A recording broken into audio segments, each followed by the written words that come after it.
Adelante, economista Carlos Viera. Buenas tardes, buenas tardes. Buenas tardes, ¿cómo estamos toda la audiencia? ¿Cómo vamos, Carlos? Vamos bien, vamos bien.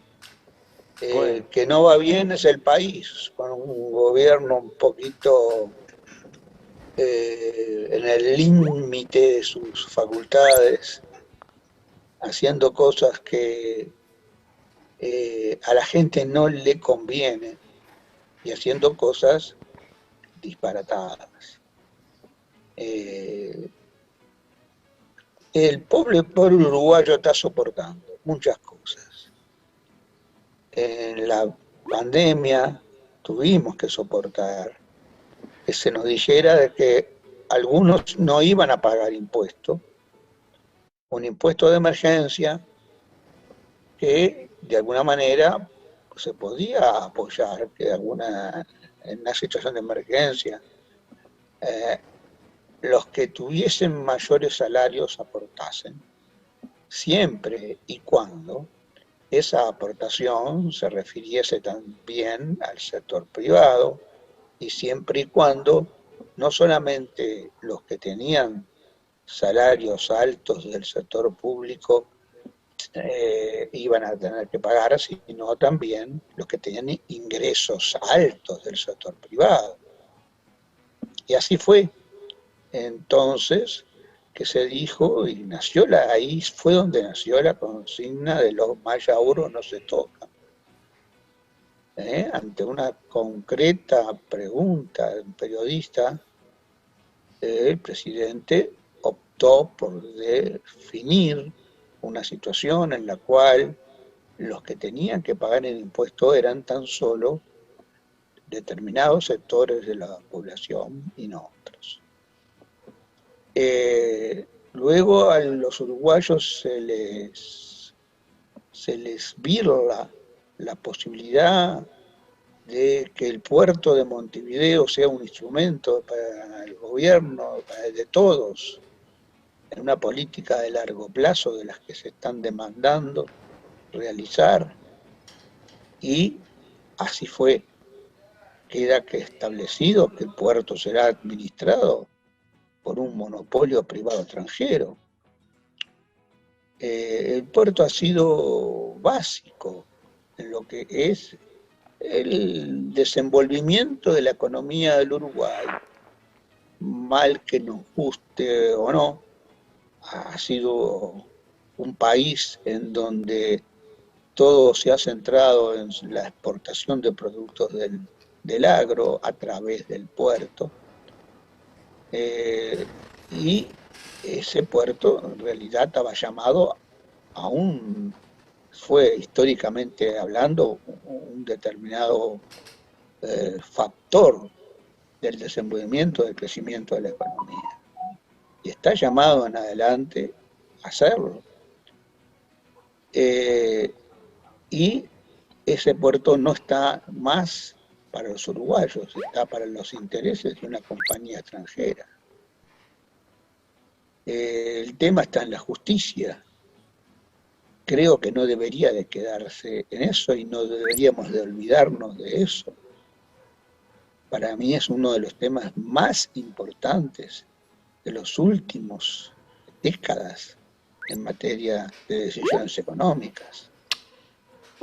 El uruguayo ha visto que hay corrupción en las cercanías, nada menos ni nada más que del presidente de la República. En el entorno del presidente funcionaba una banda delictiva que falsificaba pasaportes y bueno, hay que tener esa condición de ser custodio del presidente para poder realizar esa tarea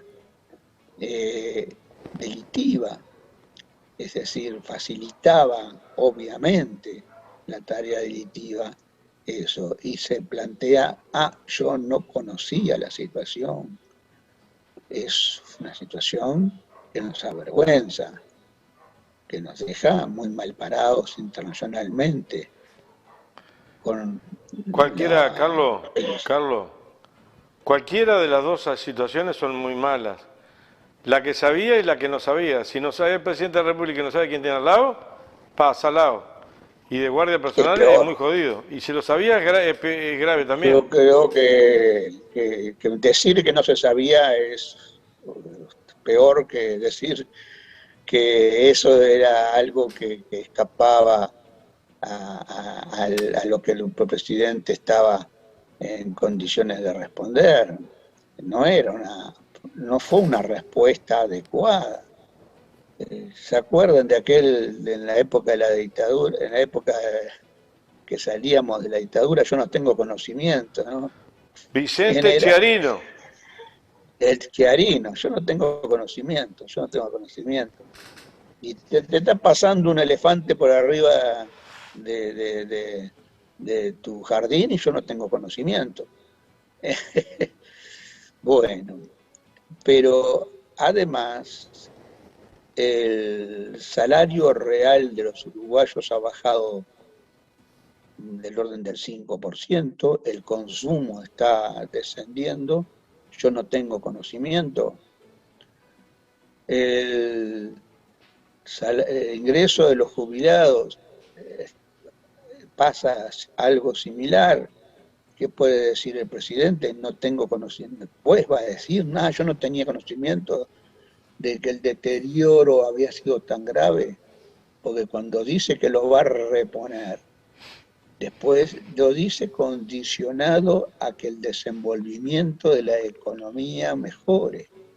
Después va a decir que no tenía conocimiento, que determinados factores van a incidir para que ese desenvolvimiento de la economía sea el que él haya previsto, el que él haya deseado. Hoy en día podemos decir que la gente en el litoral, en los departamentos del litoral, está en una situación, bueno, se padece hambre en Uruguay, las ollas populares así lo evidencia, sea o no sea de la magnitud que se puede discutir, pero las hay y muchas, y eso significa que hay gente que pasa hambre, pero en el litoral la pobreza, el indicador de pobreza en Salto se trepó al 13,5, en Paysandú y en Río Negro al 12,5.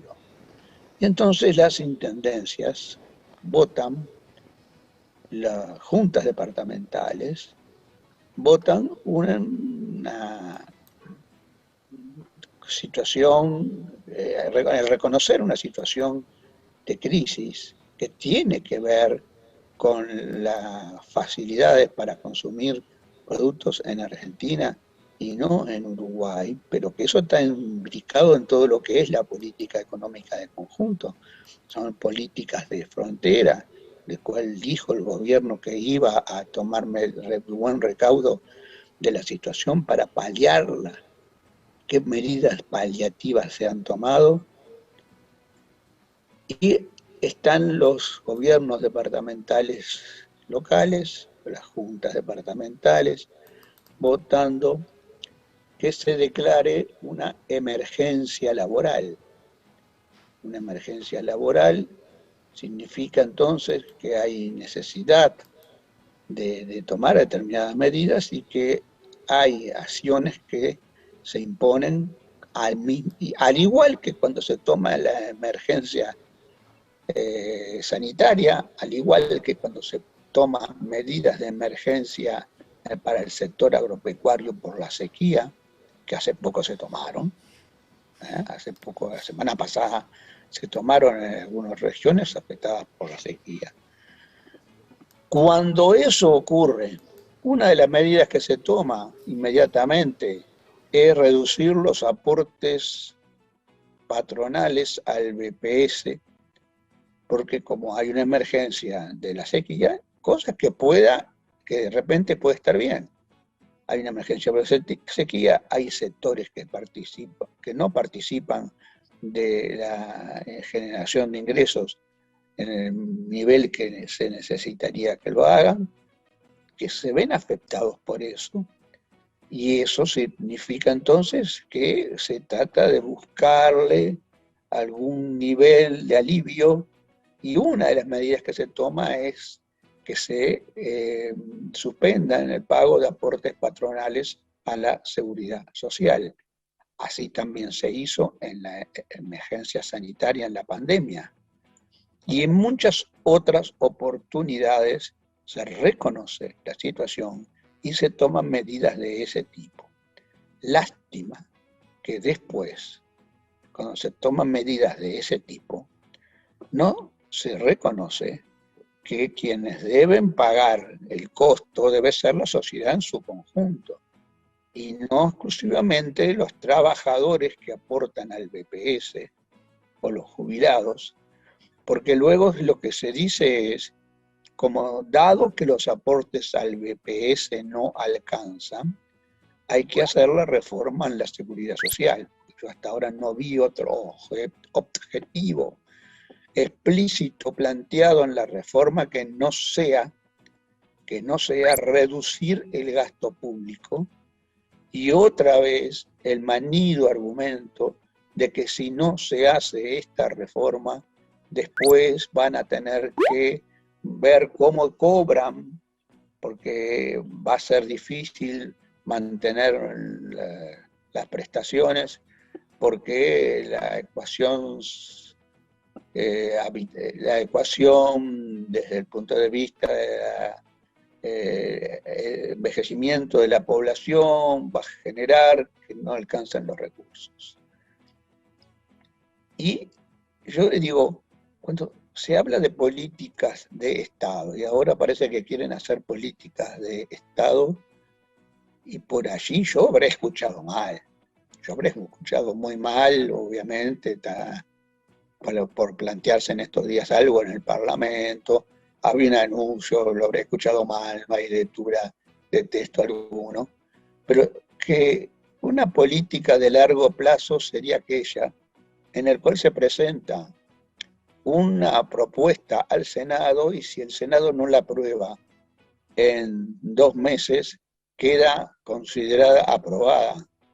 Y yo no sé de qué estamos hablando, porque una política a largo plazo tiene que ser consensuada, tiene que ser buscar, si es una política de Estado, tienen que estar involucrando a todos, y lo que se está planteando es algo que efectivamente yo considero que debe haber sido una transmisión muy mala de la que yo estuve escuchando, que consistía en eso.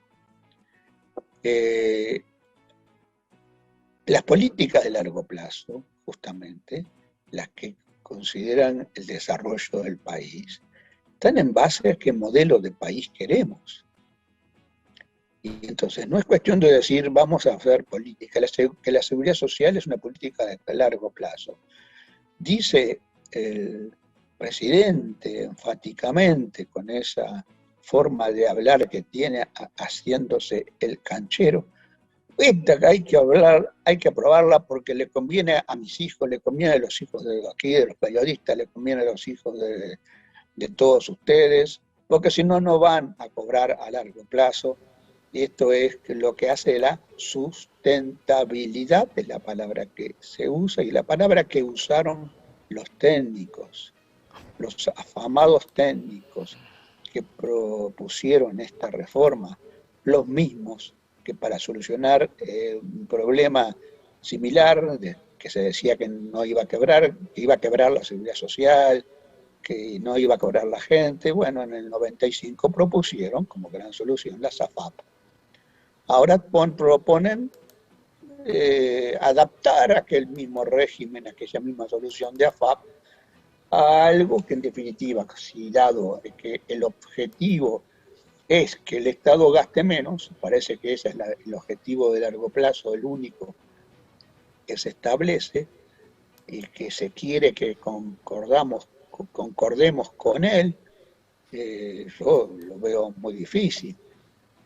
Bueno, si ese es el objetivo, que Uruguay que el país gaste menos, y que ese gasto menor sea necesariamente resultancia. ¿Cómo van a hacer para que el gasto sea menor si reconocemos que la población se envejece y por lo tanto accede en mayor medida que antes, en mayor cantidad que antes, a los beneficios jubilatorios? Si ese es el diagnóstico, quisiera revisarlo un poquito a la luz de otras declaraciones, después pues, inmediatamente lo hago, pero ahora sigo en este razonamiento. Si ese es el diagnóstico, si esa es la forma de encarar las cosas, la idea es que los trabajadores entonces sean los que paguen, porque no se habla de que el salario, que esas exoneraciones que se restan a los aportes genuinos del BPS se tengan en cuenta a menudo por las emergencias tales o cuales. No se cuentan, no se consideran, no se habla de eso, que se engaña todo el tiempo.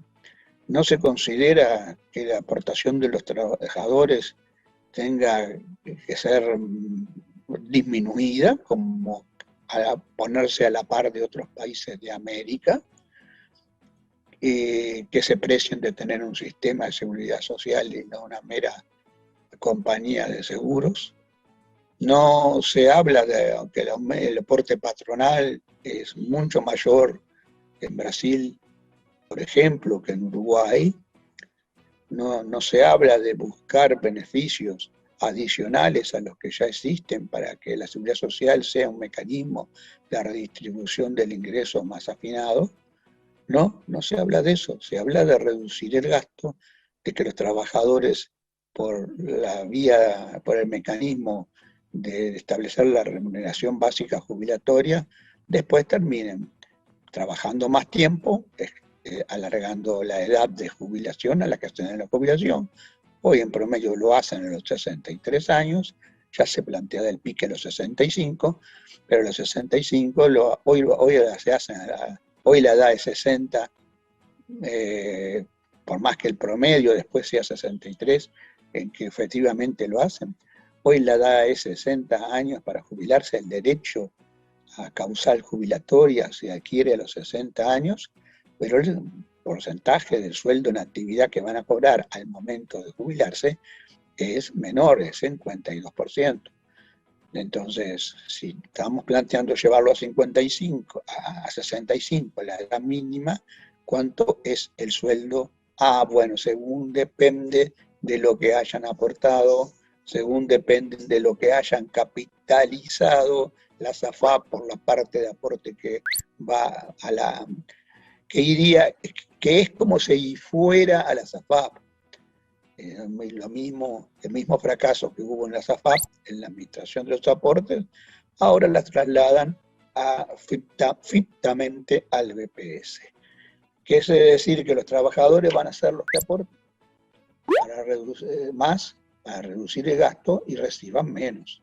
Si no obtienen el objetivo de reducir el gasto.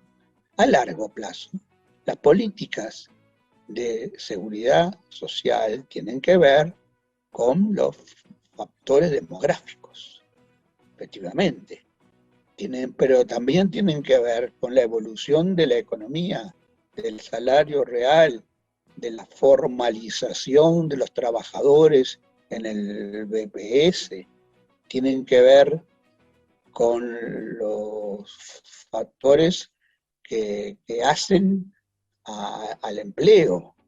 Entonces, por ahí es donde realmente se llega a poder entender una política de largo plazo, porque se quiere que aceptemos una política dicha de largo plazo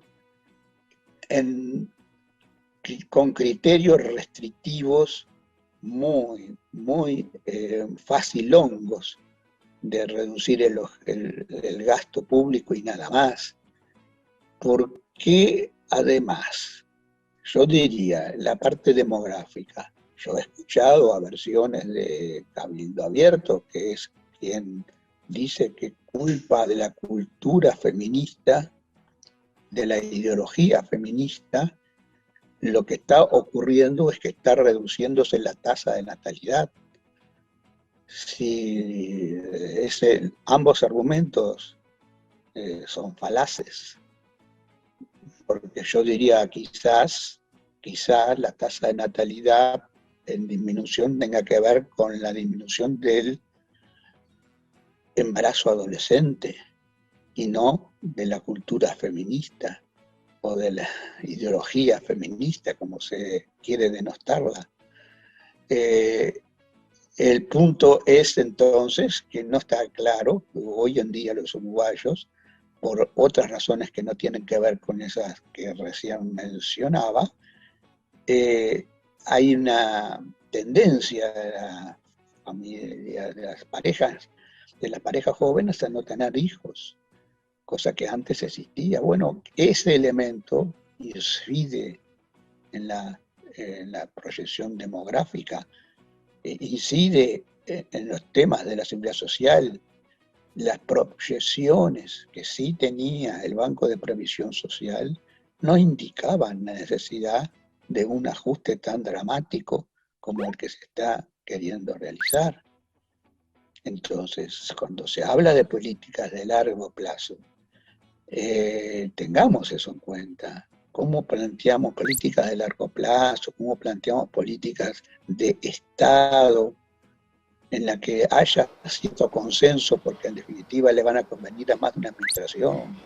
Qué argumento tan tonto decir esto le va a convenir a la administración que viene, que aprobar la reforma. Me parece que es un argumento para que lo tomen en consideración gente de muy bajo nivel intelectual.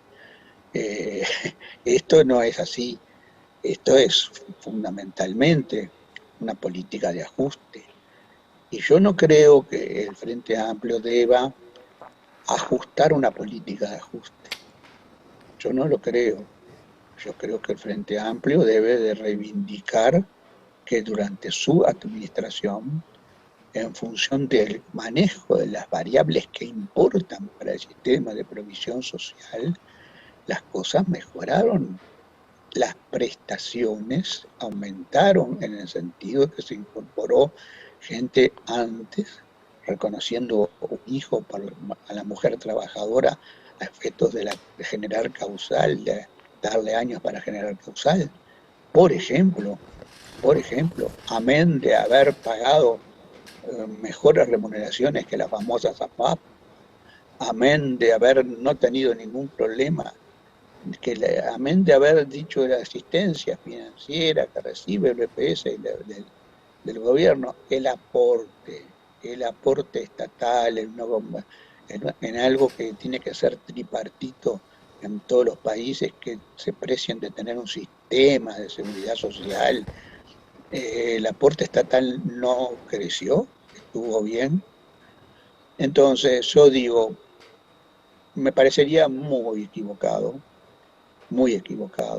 que en aras de querer aparecer como constructivos, estuviésemos de alguna manera enmendando pequeñas cosas de algo malo, de algo muy malo, para hacerlo medianamente malo. Así, eso para mí no sirve porque confunde. Lo que hay que hacer es encolumnarse en el movimiento social y políticamente hablando, conducir la sociedad uruguaya hacia mejores soluciones a sus problemas de fondo, y si se quieren políticas de Estado, le discutamos en esos términos y no en los términos tan muy abreviados, tan simplistas en que se las quiere reducir, que es propio de un gobierno que hasta ahora los únicos que nos ha ofrecido son errores en todos los ámbitos, pero errores que siempre están beneficiando a un sector. Entonces no son tan errores, son políticas expresas en beneficio de determinados sectores y así efectivamente no se construye la patria. Bueno, hasta la próxima. Seguiremos con la seguridad Muchas social gracias, Carlos. y con todos los otros elementos que van surgiendo, que tienen algo en común, tienen algo en común. Son coherentes en sí mismos, defienden a los de arriba y atacan a los de abajo. Gracias, Carlito Viera. Gracias, hasta la próxima.